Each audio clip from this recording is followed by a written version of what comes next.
Welcome everyone to the Purpose Hangtime podcast. It is your host Leon and my co-host Ricky Pan. And here with the main purpose of this podcast is to discuss interpersonal relationships, whether that is romantic with your lovers, whether that is platonic with your friends, whether those are familial ties with your family. So sit back, relax, come listen in and hang with us. Two guys shooting the breeze.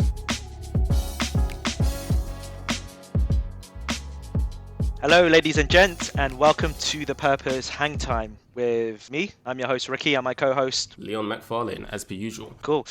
And today's topic is a topic that more or less everyone can relate to, and it's about work-life balance and maintaining a healthy one there as well. So, in true Purpose Hangtime fashion, first of all, we're going to go through the definitions of what a healthy work-life balance is, the harmful impact if it is out of sync.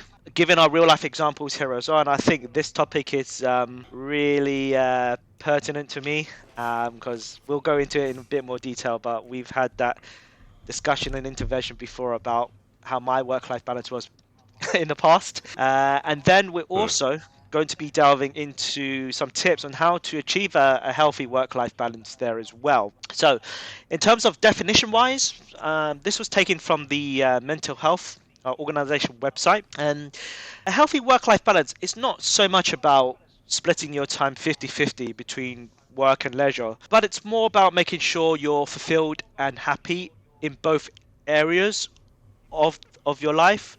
So making sure you're happy work-wise and making sure you're happy personal and leisure-wise. And it could be, a healthy balance could be meeting your deadlines at work while still having times for hobbies or having time for loved ones.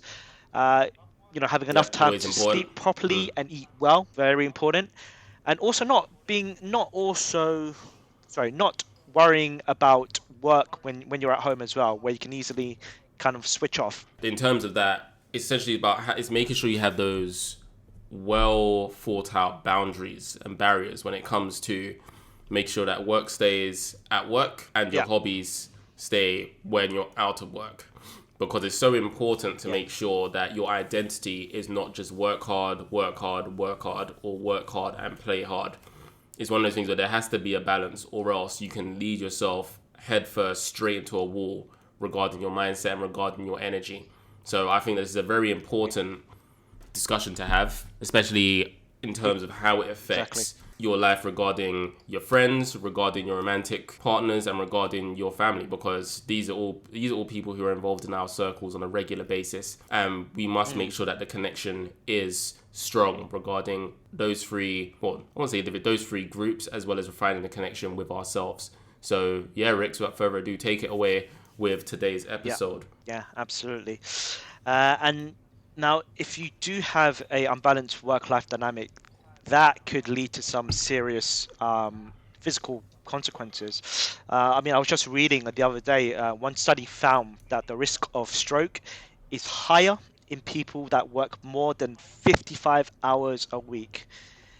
Those crazy same amount of work hours are also associated with a higher risk of anxiety and depression there as well. So you can actually see, physically see and read that having an unsynced work-life balance can be detrimental to your physical health, and it's important that we try to keep those two, in equilibrium, basically. But in terms of how to spot if you have an unhealthy work-life balance is, here are some characteristics. Number one, you can't stop thinking about work when you're not at work, i.e. the idea that you can't switch off when you need to.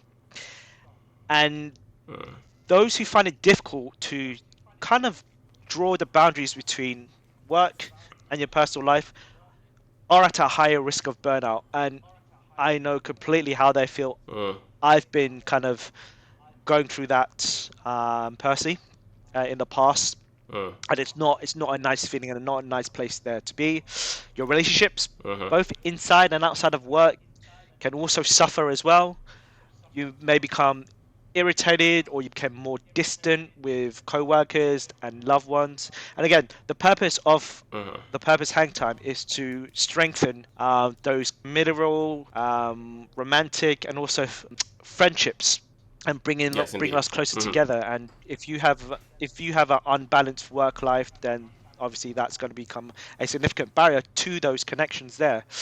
uh, you actually feel off. You know, you feel very low energy.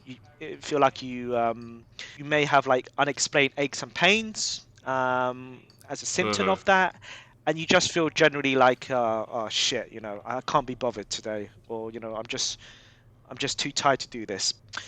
Hmm. And You struggle to I take assume time also off. as well, Mm. you become a lot more susceptible to infections. You have Oh this yeah. consistent, oh, hold on, I'm ill again, what's going on, or why is work so difficult when I've got this fever all the time? So it can manifest in many different ways. So yeah, go on, Rex. Absolutely. And you also struggle to take time off when you're sick, mentally strained, um, or when you just need a general vacation. Now, me personally, I am so guilty of this. And I'll explain a bit more when we talk about our personal examples. Yes, But definitely. simply enough, I I think just the don't audience take need to enough. hear this. Yeah, I just don't take enough vacation.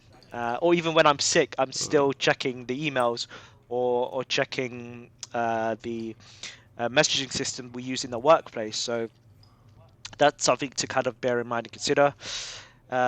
You always feel like no matter what you're doing, you should be doing something else. So even if you're trying to relax, in your mind you're saying, "Shit, I need to send that email, or I need to finish I this can relate to this. presentation." Yeah, always in the back of your mind, there was always saying, "Shit, I could do more. I could do more. I can do more." And again, that's a very unhealthy sign there as well, in that regard.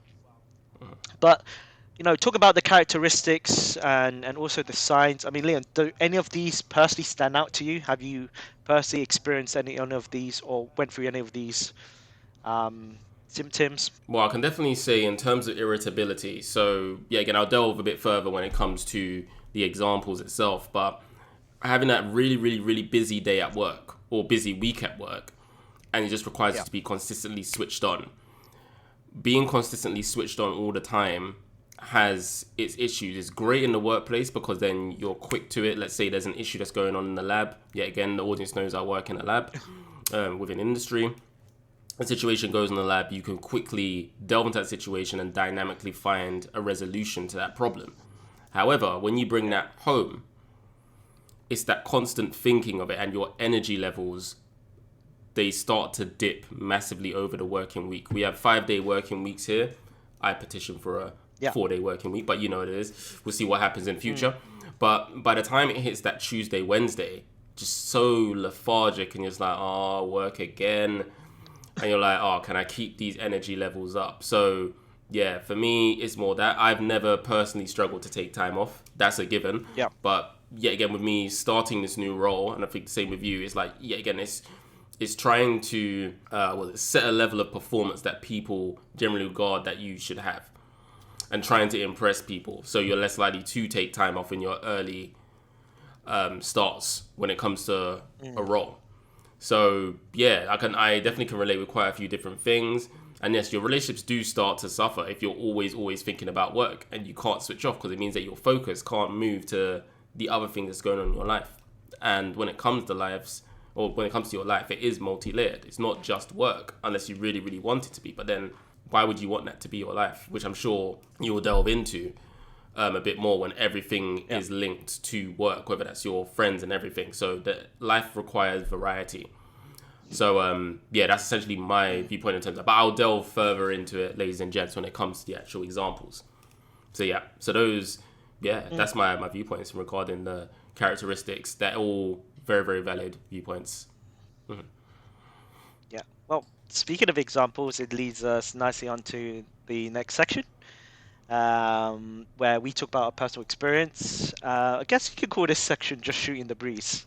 So, Leon, do you want to go first and talk about kind of your examples of the the work-life balance that you had? Yeah, so let's talk about me and work-life balance. Generally, I have been pretty balanced when it comes to work. I know when to take my holidays. I know when I know when to just say, you know what, enough is enough. I've carried out a lot of work this week on this working week. Friday, let's, the weekend, let's not talk about it whatsoever, or let's not delve into it whatsoever. Yeah. So for me, my example, academia, COVID-19 vaccines, which again, I've spoken about in other episodes of this podcast. So this required a very dynamic working relationship regarding how I would link up with work, because we had set deadlines and moving deadlines that were going to and fro, as well as it was a very small working team. So what was required was for me to be ready for that email that would appear, was it short notice, and being able to action certain things, be able to get data when it needed to be presented or when it needed to be sent off for collaborators or for, let's say, the statistics team. So with that, and I find it quite interesting how the mind of an individual can be so malleable to the point where you can be a nice chilled person, which I'm sure you already know, Rick, I'm quite a chilled guy, and then having to be the most alert guy in the room over a space of a month, because you know that the urgency of making sure that this vaccine trial works, it's very, very urgent. So you have to be switched on. So I remember after, let's say, about 6 months of working in that way, of building up a GCLP lab, making sure that we're hitting data gates or, like certain deadlines, having 2 weeks off. And even during those 2 weeks, I felt lost with not actually working. So even with the first week of those 2 weeks, a lot of things were going on at home as well. I felt that I really, really needed to be on top of things, even though I was off. So I was working while off. I was replying to emails while off. I still was carrying out meetings, because in my mind it was, well, this needs to be done. So those 2 weeks off, did I really rest? No. And it essentially was time in lieu. It essentially, was me leading up to that burnout, which all generally happened around about the same time while divorce was going through, or actually not divorce, is while the breaking of those bonds as well. So with my ex-wife at that particular time, I couldn't really be there for her because my mind was so focused on making sure my work was sorted out, which then led to her feeling a bit more isolated. Yet again, if you want to listen to that story, the Green Flag series delves into that a lot more. But in terms of me holding myself accountable, it kind of led to me putting myself in my own little bubble regarding work. So in terms of my family connections, my family obviously are very, very understanding regarding situations like that, because again, COVID-19, you're then all of a sudden, you're important in terms of making sure that the cogs of a specific vaccine trial is sorted out. It was like, I'm no longer connecting as much as I can with my family and connecting as much as I can with my ex-wife.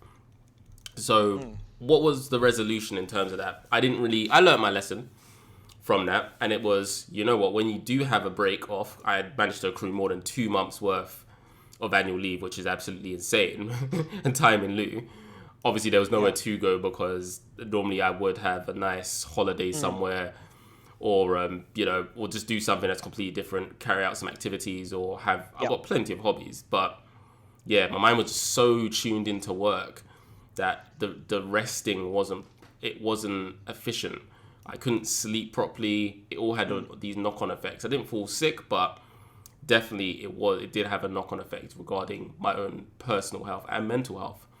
So what I would like to go and delve into next is, what did I learn from that, and what do I take from that into my new workplace? So the great thing about my new workplace, starting up in industry is quite tough, as you would expect. It's a lot more fast-paced in academia, but very similar to that time when I was working sorting out a vaccine trial. But they make sure with this workplace, especially with the buddy system, make sure you take time. I've had emails, I've had messages from co-workers that I probably met just once, basically saying, why are you accepting a calendar invite at 7 p.m? You need to be chilling, you need to be working. And there's been plenty of times, which is why I love this place so much already, really, really enjoy my time there. You have colleagues that essentially will say, look, you've had a very, really busy week, make sure you work from home tomorrow. So with me, if I don't have any lab work, my Fridays I normally spend making sure that I work from home, get my little bits and pieces sorted out, make sure that my personal life is sorted out, as well as making sure all my meetings and everything is sorted out there. So it's having, and then it also leads to me having a very nice and easy transition into the weekend. So I get to work on time, starting at 9 o'clock, finish at the right time, 5 o'clock.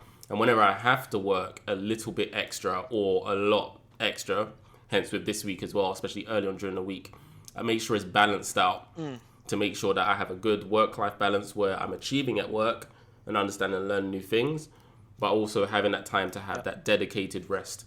And on top of that, it also helps when you have a significant other who makes sure that you have that time off to just sit back and relax, because it's needed. Sleep is important, rest is important, and making sure you have that balance between work and that, so important.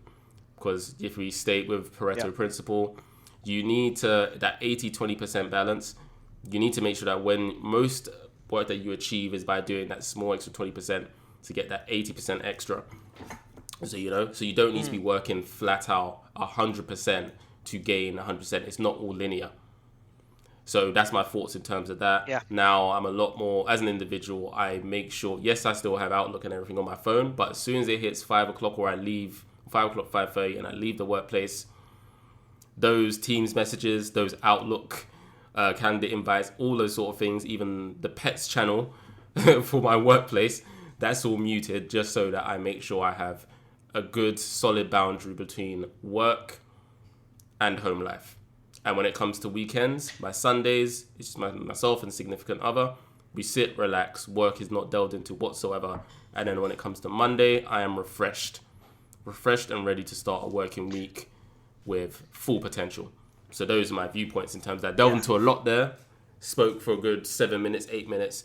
But yeah, that's my viewpoint when it comes to work-life balance and how it's linked and akin to my familial ties, where how it's linked to my romantic ties and linked to my platonic ties. Because when you are always working full on the go, you do become miserable because there's no time for anything else and no time to do things that you enjoy. Exactly. So yeah, so Rix, if you got any questions, shoot them away. I know you know about me and everything, but yeah. Go on. No, but one of the things which was really important that you said was setting boundaries. And some people find that very difficult. I personally find that difficult to do, setting boundaries between work and personal life. Now, granted, in mind, I don't have a significant other or anything like that, but you know, I do have friends which say, like, come on, man, like, literally, you can't continue to put X amount of hours into work or overwork yourself. You also got to find time for yourself there as well. So it's very important to set those kind of boundaries in place, and also being able to discuss with your significant other or your friends in helping you to set those boundaries as well, if you necessarily can't do it yourself at the moment. And that kind of brings me on to my own personal experiences. And I think there was that one incident, I can't remember, was it October, November? So I remember I was in It was October. In a sort of October. So I was in a kind of a rough patch at that time, and it was due to spending so much time at work. I think there was one scenario where we were supposed to record, ironically enough, an episode of the podcast, and what did I say to you? I said I couldn't do it. My exact words were like, no, I'm too busy, I can't do it. And I kept delaying it, and that's when you and that's when we basically had to say we had a hiatus. Exactly, and that hiatus was completely my fault. And it was the fact that, you know, I had a certain target to hit for the quarter, and I had to put all my focus on that. So even when it came to past 5 p.m., sometimes I'll still be in the office by myself, you know, do my admin, focusing on what I needed to do to bring these deals in so I hit my target. Sometimes I wouldn't leave the office until 8 or 9 p.m. But there was that one instance in October where I said I couldn't. Yeah, I mean it's crazy. It's not healthy at all. But there was that one instance in October where I said I couldn't do it, and then you and a close mutual friend of ours said, "Okay, we need to have an intervention with this guy." So you Mm. guys, Is that you know, because it definitely was we had necessary? that Because yeah, discussion. again, for your loved Yeah, ones or like your platonic friends, the people who care will sit down if they notice something that's different, or they notice that an yeah, individual is getting stressed, someone that they're close to, they will point it out, and that's why it's very yeah. valuable to make sure that those connections are refined, plus the connections to yourself. Yep, continue, Rex. Exactly. And during that time period, I was stressed out. I wasn't eating well. I didn't take any holidays, or very few holidays last year. And you'll be surprised that when I had it in my notice, they apparently said to me, "You have 16 days of holidays left."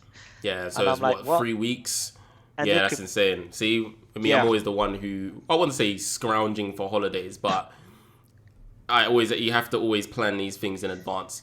But yeah, but I think your mindset's yeah. now changed And regarding that, which is always great. it has. And all thanks to that intervention you pointed out, like you've actually in a way become a different person. Like, you're putting things off personal wise. When was and you guys have said when was the last time you went on holiday? And I couldn't answer that. Like I couldn't answer that. And looking I back at think it, the that other was question as well was, really when was the last time you did something that you really really enjoy, and what are your hobbies? And you couldn't really answer that either. And it's a bit like, okay, no, you definitely have hobbies and things you enjoy. It's just that your brain is so frazzled by doing so much work that it's had its effect on all these other exactly, things and all these other interests that you normally have. So yeah. exactly. And after we had that talk, it kind of made me realize that at the end of the day, work is important, but you shouldn't sacrifice or prioritize your work 100% over your own personal life. Um, and life is short as well. If you just keep focusing on work, you're gonna miss out on all the other good things in life. Exactly. And so after having that intervention and that conversation with you guys, it kind of made me see things in a totally different light. Now, me moving to Denmark and starting out a new company. Now, the great thing about Denmark is they've actually got their work-life balance in great sync, basically. So, Mm-hmm. what normally happens is some people finish at like 3 or 4 p.m. They may have to pick up their kids from school, or they may have other appointments, and it's not like in the UK where most of the time they say you finish at 5, you finish at 5, right on the dot. It was like, oh no, I've got to pick up my kids. They don't care necessarily. Over there, Mm-hmm. if you want to leave a couple of hours early, you can do. The most important thing they always say though is as long as you get your work done, doesn't matter how many hours you take. Mm. You could take 4 hours to do like an 8-hour job. As long as it produces results, then that's totally fine.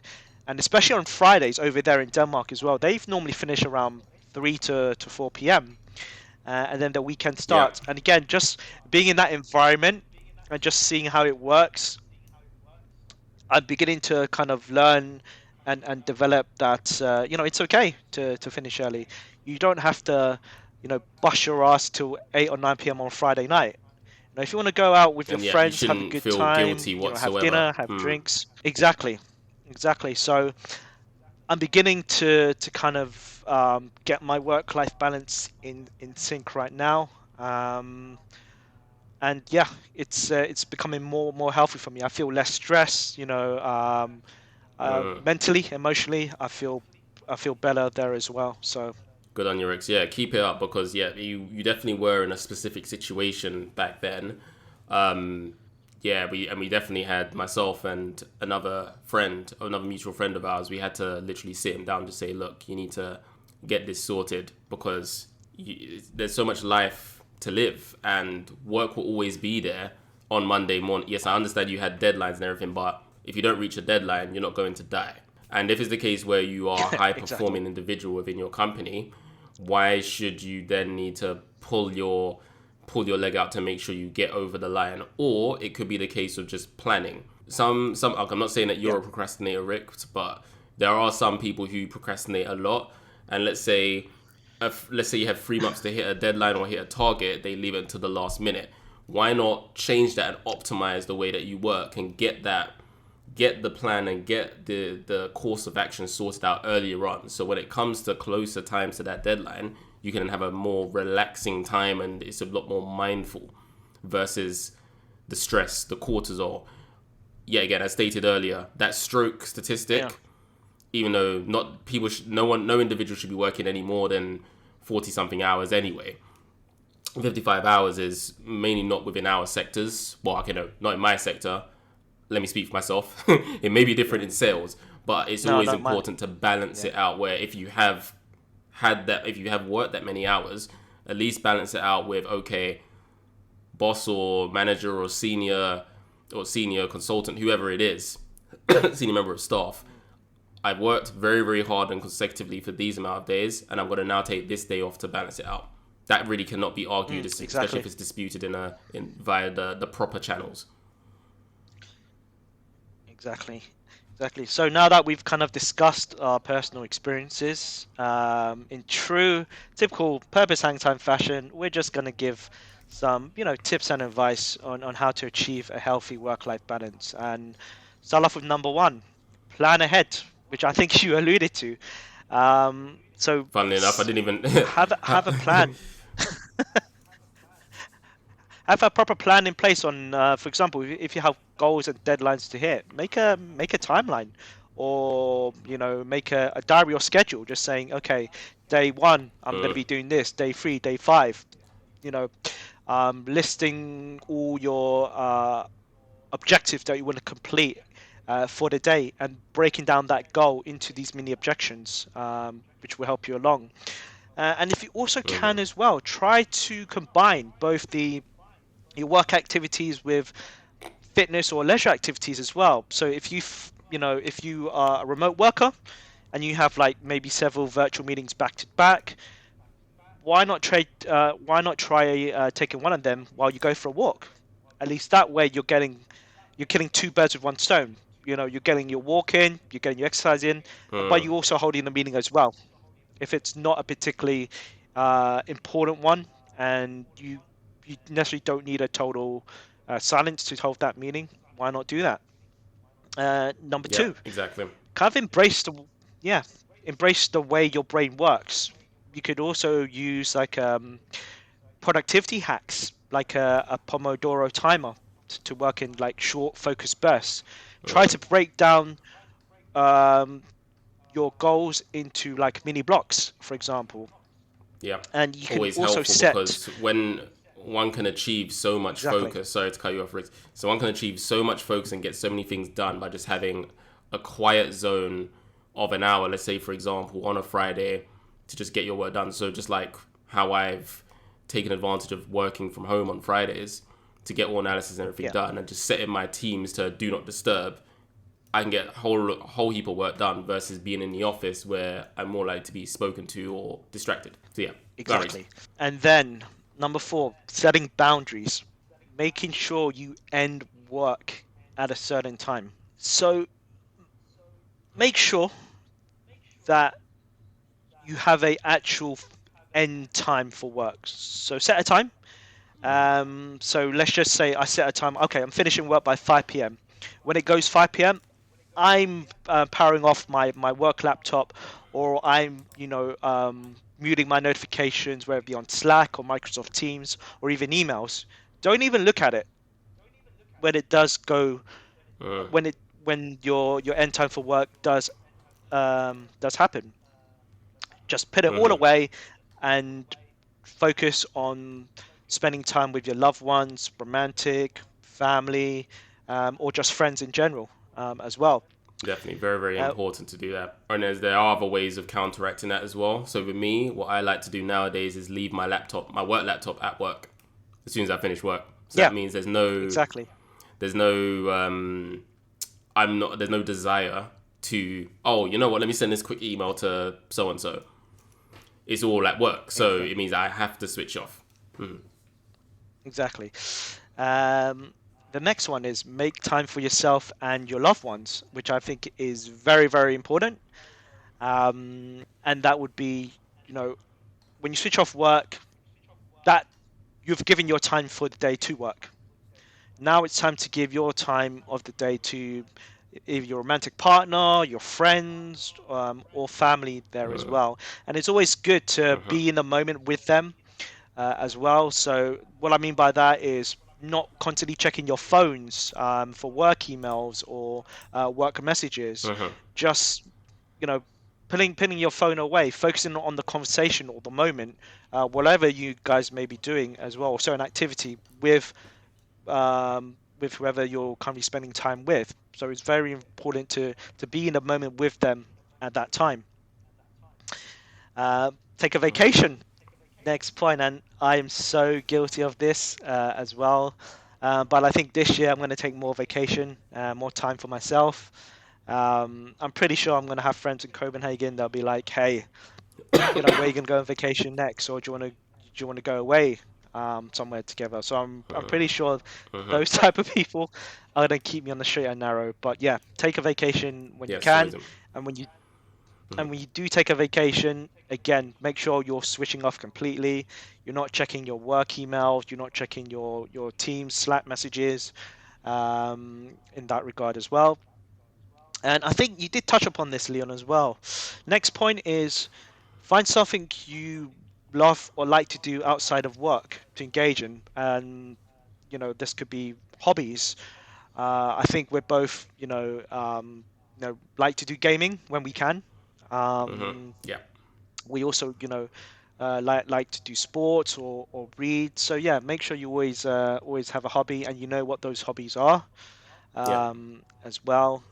And even down to this podcast as well. Like, this is a hobby that's outside of work. Yes, we do delve into work, but it's also a nice space to re-energize and discuss different opportunities, discuss different things that are going on in our lives. So yeah, it is a perfect example. Yeah, exactly. And yeah, that's about it in terms of how you can maintain a healthy work-life balance. And I'm just going to leave you guys here with a specific quote from Stephen Covey. So some of you might already know who he is. He's the author of the famous book, The 7 Habits of Effective People. Is it 7 Habits? Wait, let me just double check. What is that? It's 7 Habits. Yeah, the 7 Habits. Even though they tried to throw in a bonus 8th one, but never mind about that. But yeah, definitely an excellent book. Excellent book. Well recommend. Yeah. So the author of The 7 Habits of Highly Effective People, and this was a quote which was which resonated with me a lot when I first stumbled across this. And he quoted that the key is not to prioritize what's on your schedule, but to schedule your priorities there. Excellent words. Excellent words. And on that note, we come to the end of another episode. So thank you so much, ladies and gents, for taking your time out to listen, and we'll see you next time. Yep, keep shooting that breeze. Take care all.